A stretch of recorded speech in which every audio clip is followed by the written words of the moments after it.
തീർത്ഥാടനത്തിൽ പോണ അമ്മയെ കാണാനുള്ള ഉത്സാഹമൊന്നുമല്ല. ഇതിൽ വേറെ എന്തോ കൊനിഷ്ടുണ്ട് ഇല്ലേന്ദ്രപ്പ? അതെ. ഏയ് ഒന്നുമില്ല. എല്ലാ കൊല്ലവും തീർത്ഥാടനത്തിന് പുറപ്പെടുമ്പോ യാത്ര അയക്കാൻ ഞാൻ ഉണ്ടാവണമെന്ന് അമ്മയ്ക്ക് നിർബന്ധം. പക്ഷെ സാറിന്റെ മുഖത്ത് ഈ സന്തോഷം കാണുമ്പോ എനിക്ക് എന്തൊക്കെയോ സ്മെല്ല് അടിക്കുന്നുണ്ട്. പിന്നെ ഞാൻ തിരിച്ചു വരുന്നവരെ ഡോക്ടർ സുശീലിനാണ് ചാർജ്. അയ്യോ വേണ്ട, ഈ ജന്മം എനിക്ക് ഡോക്ടർ ആവണ്ട. സസ്പെൻഷൻ പിൻവലിച്ചത് തന്നെ സാറിന്റെ നല്ല മനസ്സ്. ട്രെയിൻ പോകുന്നതിന് മുമ്പ് സാറ് വന്ന് കേറിയട്ടെ. അപ്പൊ എല്ലാം പറഞ്ഞ പോലെ ഉടനെ തന്നെ ഞാൻ തിരിച്ചെത്തും. ഓക്കെ? ഇനി അവൻ ഈ നാട്ടിൽ എത്തരുത്, കൊന്നേക്കാം.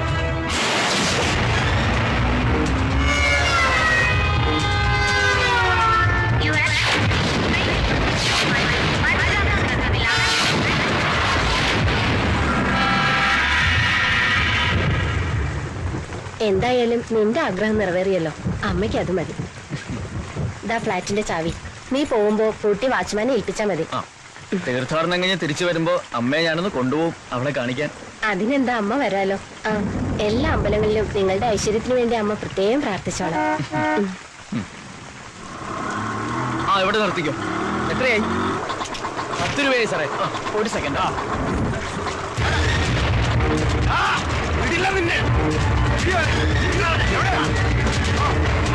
രക്ഷപ്പെട്ടോ സാറേ? പോയത്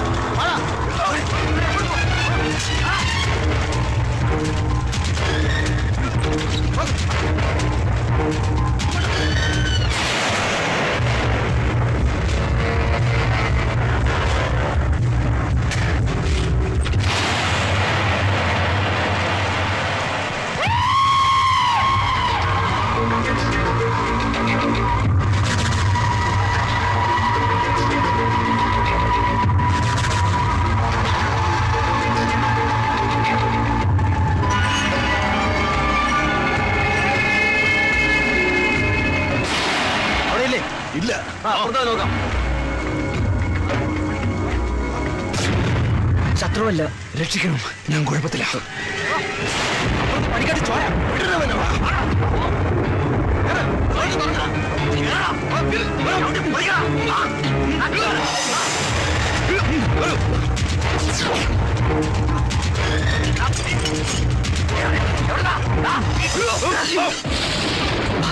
വേഗം കയറിക്കോ.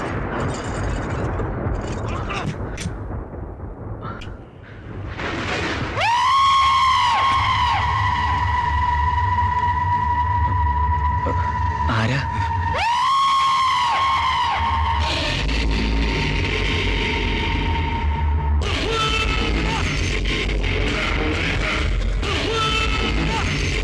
ഞാൻ ഹരീന്ദ്രൻ.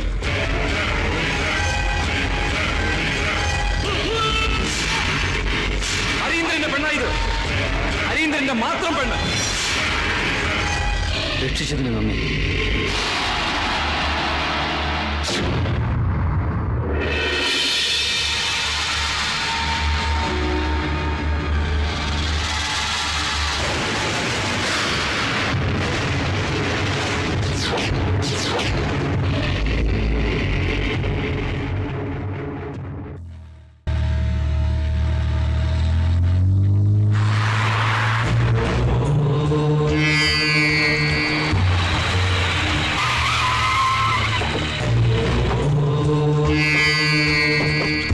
ശ്രമം പാളി അല്ലേ?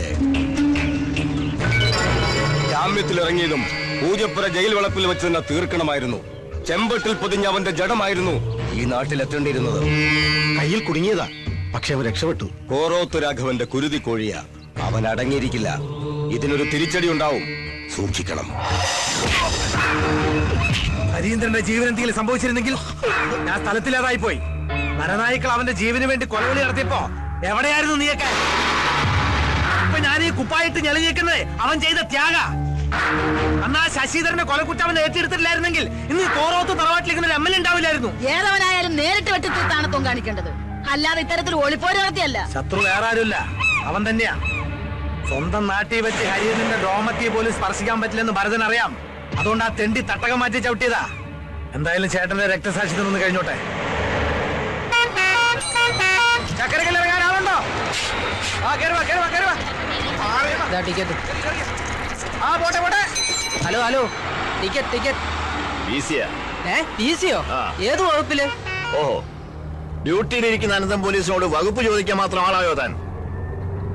നാട്ടിൽ നിയമം നടപ്പാക്കാൻ 24 മണിക്കൂറും ഈ ഉടുപ്പും ഇട്ട് ഡ്യൂട്ടി നോക്കുന്ന ഉദ്യോഗസ്ഥനാ. വകുപ്പ് ഞാൻ പറയണോ? ഏത് വകുപ്പായാലും ശരി, യാത്ര ചെയ്യാൻ ടിക്കറ്റ് എടുക്കണം. ചേട്ടാ, തർക്കം വേണ്ട. ഈ ടിക്കറ്റ് ഞാൻ എടുത്തോളാം. വേണ്ട, അനന്തം പോലീസിന് ആളുടെ ഔദാര്യം ആവശ്യമില്ല. ഒരു നിയമപാലകന്റെ അവകാശമായത്. ഞാൻ ഇതിൽ തന്നെ യാത്ര ചെയ്യും. Veterinary doctor? അതെ. എവിടുന്ന? നാട്ടിൽ നിന്ന് വരിക. സ്റ്റേഷനിൽ ഇറങ്ങിയപ്പോഴാ ഓട്ടോ സ്ട്രൈക്ക് ആണെന്ന് അറിഞ്ഞത്. ഇതല്ലേ വർഗം. ഒരു ഇന്റലിജൻസ് മെസ്സേജ് ഉണ്ട്. ഏത് നിമിഷവും അവൻ ഈ നാട്ടിലെത്തും. എനിക്ക് ബസ് സ്റ്റാൻഡ് ഒന്ന് സെർച്ച് ചെയ്യണം. അങ്ങോട്ട് പോവാ. മെസ്സേജ്. ഹലോ, അനന്തം പോലീസ് സ്പീക്കിംഗ്. എല്ലാ ബസ്സും അരിച്ചു പറക്കണം. പെർമിഷൻ ഇല്ലാതെ ഒരു ബസ്സും സ്റ്റാൻഡിൽ കയറാൻ അനുവദിക്കരുത്. ഓവർ. അതെ, വട്ട് കേസാ. അയാൾ തെരഞ്ഞെടുക്കുന്നത് സ്വന്തം മോനെ തന്നെയാ. അവൻ ജയിലിൽ നിന്ന് നാട്ടിലെത്തി കഴിഞ്ഞു. ആരാ? ഹരീന്ദ്രൻ. ഞാൻ എത്തിക്കൊണ്ടിരിക്കുകയാണ്. സുഹൃത്തുക്കളെ, വിദേശ ബീജത്തെ ഒറ്റപ്പെടുത്താൻ ഒരു കൈ സഹായിക്കുക, നാടിൽ കൊണ്ട് നാട് നന്നാക്കാൻ ഒരു കൈ സഹായിക്കുക എന്നീ മുദ്രാവാക്യങ്ങളുമായിട്ട് ഒച്ചിറ വേലി കഴിക്കുന്ന മൊബൈൽ നിരാഹാര സമരം പുതിയ വഴിത്തിരിവിലേക്ക്.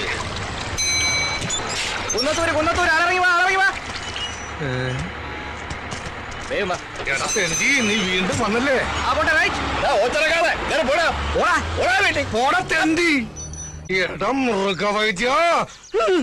ഇപ്പൊ ഞാൻ പിടിച്ചിരിക്കുന്നത് ഞങ്ങൾ കേന്ദ്രത്തിലാ. ഒന്നുകിൽ നിനക്കൊരു ട്രാൻസ്ഫർ, അല്ലെങ്കിൽ നിന്റെ വീട്ടുകാർക്കൊരു ബോംബ് പൊട്ടിയ ഡെഡ് ബോഡി. ഏത് വേണമെന്ന് നിനക്ക് ഇപ്പൊ തീരുമാനിക്കാം.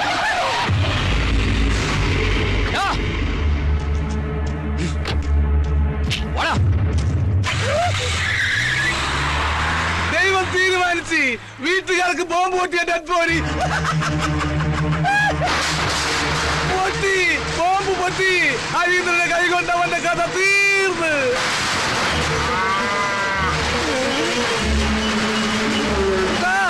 കുട്ടാ ഓടല്ലേ.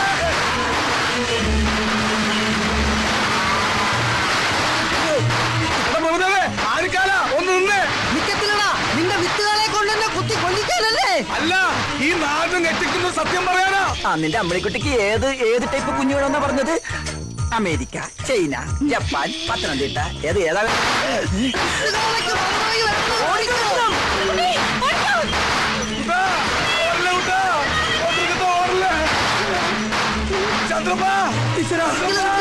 എന്നെ കൂടെ കൊണ്ടുപോ. നീ ഓടി ഒന്ന് വിട്ടോ. വിത്തുകളെ ഉന്നം വെച്ചിരിക്കുന്നത് എത്തമ്മയാടാ. പണ്ടേ അവനൊരു കണ്ണുള്ളതാ. ഈടനെ ഉറപ്പാ. നീ എന്തിനാണ് എത്ര സ്പീഡാ പോകുന്നത്? കാല രത്നമ്മയുടെ പുറകെ പോയി. ബ്രേക്ക് ഞാൻ എപ്പോഴേ പിടിച്ചേനെ. അപ്പം ബ്രേക്ക് ഇല്ലേ? നിർത്ത്. ഇത്ര സ്പീഡിൽ എങ്ങോട്ടേക്കാ? ആ കരിങ്കണ്ണ വേലുവിന്റെ കാളയിട്ട് ഓടിക്കുവാ. ആണോ? മാറി ബ്രേക്ക് ഇല്ല. വണ്ടി സ്റ്റാൻഡിൽ വെച്ച് സൈക്കിളോട്ട് പഠിക്കാനാ. അയ്യേ, സ്റ്റാൻഡിൽ ഇറക്കിയില്ലേ?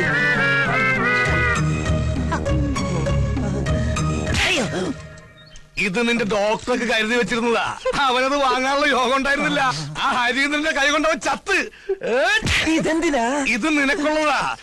എനിക്കിട്ട് പാര വെച്ചിട്ട് ആ മൃഗവൈദ്യന്റെ കൂടെ ചേർന്നതിന് ഇനി വൈദ്യം ഇല്ലാത്ത ആശുപത്രിയില്ലേ തവിട്ട് ഡോക്ടർ ഞാൻ. ഓ, ഇവന് കിട്ടിയിട്ടില്ലേ? മതിയാ?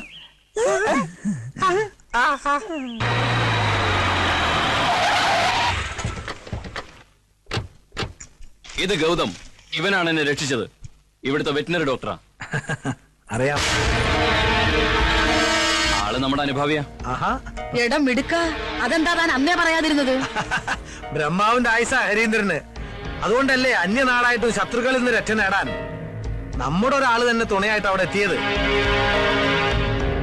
ഞാൻ എന്ത് സഹായമാ ഇതിന് പ്രതിഫലമായിട്ട് നിനക്ക് ചെയ്യേണ്ടത്? ഇവിടുന്ന് ട്രിവാൻഡ്രത്തേക്ക് ഒരു ട്രാൻസ്ഫർ പറഞ്ഞോളൂ.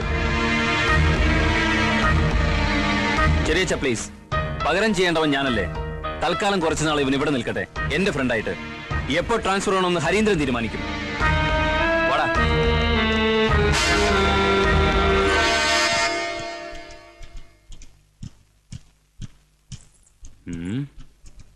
വാടി ഇവിടെ. ലുക്ക്, ഇതെന്റെ ഭൂമിക. ആരോമലാൾ, പ്രേയസി, കാമുകി എന്നൊക്കെ പറയും. പക്ഷേ ഹരീന്ദ്രൻ പറയും എന്റെ മണവാട്ടിയെന്ന്. കം. ഇത് ഡോക്ടർ ഗൗതം, എനിക്ക് റീബർത്ത് തന്നവൻ. ഒരുപക്ഷെ നിന്റെ പ്രാർത്ഥന കൊണ്ടാവാം. ചിലപ്പോ താൻ കരുതും എന്നെപ്പോലൊരു മുരടനെ ഈ സുന്ദരി പെണ്ണ എങ്ങനെ ഇഷ്ടപ്പെട്ടു. അതാണ് ഹരീന്ദ്രൻ, അതാണ് എന്റെ ഭൂമിക. ഞങ്ങളുടെ രണ്ടുപേരുടെയും മനസ്സിന്റെ നിറം ചുവപ്പാണ്, രക്തച്ചുവപ്പ്.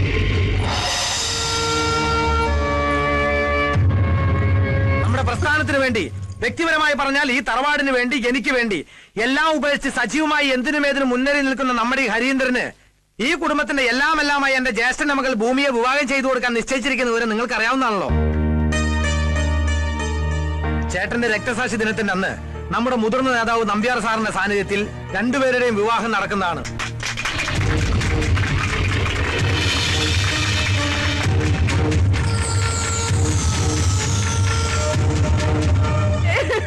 ഇനി ഞാൻ എങ്ങനെ ആൾക്കാരുടെ മുഖത്ത് നോക്കും?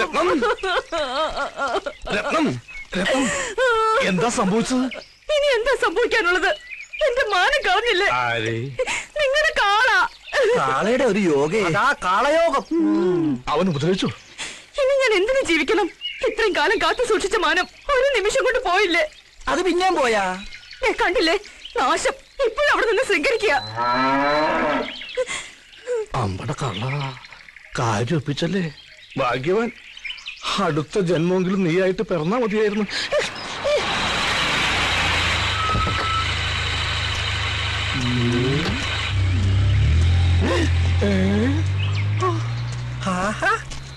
നീ ചത്തില്ല അല്ലേ? സാറ് ചാവാത്ത സ്ഥിതിക്ക് നമ്മൾ അതും കൊണ്ട് നടക്കണോ? അവൻ കൊടുത്തേക്ക് കൊടുത്തേക്ക്. എന്ത് നേരത്തെ നീ എനിക്ക് തന്നില്ലേ? അതാ എന്താണ് ഇവന് കൊടുത്തതാ. ഇവ പണ്ടേ ഇങ്ങനെ വാങ്ങിച്ചാ തിരിച്ചു കൊടുക്കത്തില്ല. വൃത്തികെട്ടവൻ. എന്താ ഇത്? ഞാനിപ്പൊ തിരിച്ചു കൊടുത്തു തുടങ്ങി. അവൻ ഇത്ര പെട്ടെന്ന് നന്നായ? രക്തസാക്ഷി ദിനത്തിന് 2 ആഴ്ച പോലും ബാക്കിയില്ല. കലാകായിക മത്സരങ്ങളിൽ നമ്മുടെ എല്ലാ ക്ലബ്ബുകാരെയും സജീവമായി പങ്കെടുപ്പിച്ചിരിക്കണം. അതിനുള്ള പ്രവർത്തനങ്ങൾ ഞങ്ങൾ ഇപ്പോഴേ തുടങ്ങി കഴിഞ്ഞു. എല്ലാ വർഷത്തെയും പോലെ അല്ല, അറിയാലോ. ഇത്തവണ മോളുടെ കല്യാണം വന്നു തന്നെ. ശരി, അപ്പൊ അങ്ങനെ കാലത്തെ മുതൽ ചൊറണാൻ തുടങ്ങിയതാണല്ലോ എന്ന് പറഞ്ഞ ഇതിപ്പോ ചില്ലറപ്പെട്ട പണിയാണ്. ഹരീന്ദ്രൻ അകത്തുണ്ട്. അല്ല ജോസേട്ടാ, ഇങ്ങനെ അതെ, എന്തു തന്നെയായാലും കല്യാണത്തിന്റെ അന്ന് കേരളത്തിലെ എല്ലാ ജയിലുകളിലും നമ്മുടെ പാർട്ടിക്കാർക്ക് ഗംഭീരമായിട്ടൊരു സംഖ്യ കൊടുക്കണം. അല്ല, കല്യാണം കഴിഞ്ഞാലും നമ്മുടെ മണവാളം പൊറുക്കേണ്ടത് അവിടെയാണല്ലോ.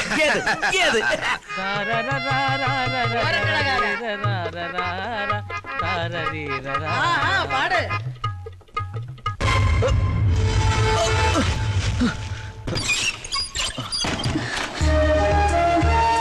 എല്ലാം അറിഞ്ഞല്ലോ. അറിഞ്ഞു. നിന്നെ കാണാൻ തന്നെയാ ഞാൻ വന്നത്. എനിക്ക് വേണ്ടി മരിക്കാനല്ലാതെ ഈ നാട്ടിൽ നിങ്ങൾക്ക് ജീവിക്കാൻ പറ്റില്ല. എന്നിൽ നിനക്ക് വിശ്വാസമുണ്ടോ? എന്നേക്കാൾ. എങ്കിൽ ഞാൻ പറയുന്നത് നീ കേൾക്കണം. എടുത്തുചാട്ടമല്ല, ആത്മനിയന്ത്രണമാണ് ഇപ്പൊ നമുക്ക് ആവശ്യം. വിവാഹത്തിന് ഇനിയും ദിവസമുണ്ടല്ലോ. എന്തെങ്കിലും ഒരു മാർഗം ദൈവം നമുക്ക് തുറന്നു തരും. അതുവരെ നമ്മൾ തമ്മിൽ ഒരടുപ്പവും പാടില്ല. അറിയാലോ, മഷിയിട്ട് നോക്കുന്ന പരിവാരങ്ങളാ ചുറ്റും. വാക്കുകൊണ്ടല്ല, വാളുകൊണ്ടേ അവർക്ക് സംസാരിക്കാൻ അറിയും. അതുകൊണ്ട് ഒരു സംശയത്തിനും നമ്മൾ ഇടവരുത്തരുത്. നോക്ക്, ഒന്നും സംഭവിക്കാത്ത മട്ടിൽ വളരെ സന്തോഷത്തോടെ വേണം ഇനി നിന്നെ കാണാൻ. ഭൂമിക, ഭൂമിക. അയ്യോ അച്ഛമ്മ,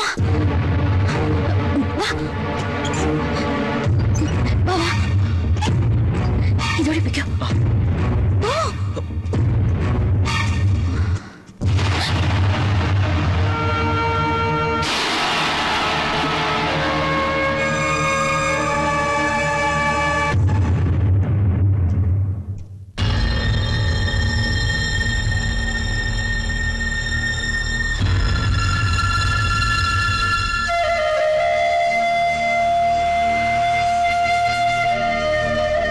മരണം പോലും ഇവിടെ ഒരു ആഘോഷമാ.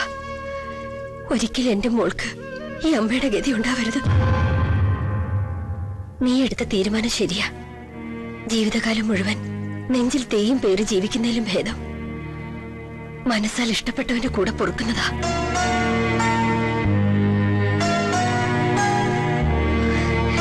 മതി, ഈ വീട്ടിൽ എന്റെ അമ്മയെങ്കിലും ഉണ്ടല്ലോ എന്നെ അറിയാനും അനുഗ്രഹിക്കാനും. എനിക്കത് മാത്രം മതി. വിപ്ലവത്തിൽ തന്റെ അത്രയും അറിവും അനുഭവമില്ലെങ്കിലും താൻ വിശ്വസിക്കുന്ന അതേ പ്രസ്ഥാനത്തെ നെഞ്ചിൽ കൊണ്ടു നടക്കുന്നവൻ തന്നെയാ ഈ ഞാനും. സ്വന്തം കുടുംബ ബന്ധങ്ങൾ കണ്ടറിയുന്നവന് മാത്രമേ ഒരു നല്ല ജനനേതാവാകാൻ കഴിയൂ. ഏയ് വേണ്ട. ഇല്ല, കേൾക്കണം. അറിയോ, നാട്ടുകാരുടെ മുന്നിൽ ഇപ്പോ അനന്തൻ പോലീസ് ഒരു കോമാളിയാ. ആ വേഷം എന്റെ അച്ഛൻ സ്വയം കെട്ടിയതാ. എനിക്ക് തിരിച്ചറിവുണ്ടായപ്പോ ഞാൻ തിരഞ്ഞെടുത്ത വഴി നടക്കാൻ എന്നെ അനുവദിച്ചില്ല. അതിന്റെ ആഫ്റ്റർ എഫക്റ്റാ എന്റെ അമ്മയുടെ മരണം പോലും. Never look back. ഒരിക്കലും തിരിഞ്ഞു നോക്കരുത്. തിരനോട്ടമാണ് സഖാക്കളുടേത്. ഇപ്പോഴെന്നല്ല, എല്ലായ്പ്പോഴും. കമ്മിറ്റ്മെന്റ്സിനും സെന്റിമെന്റ്സിനും അവിടെ സ്ഥാനമില്ല.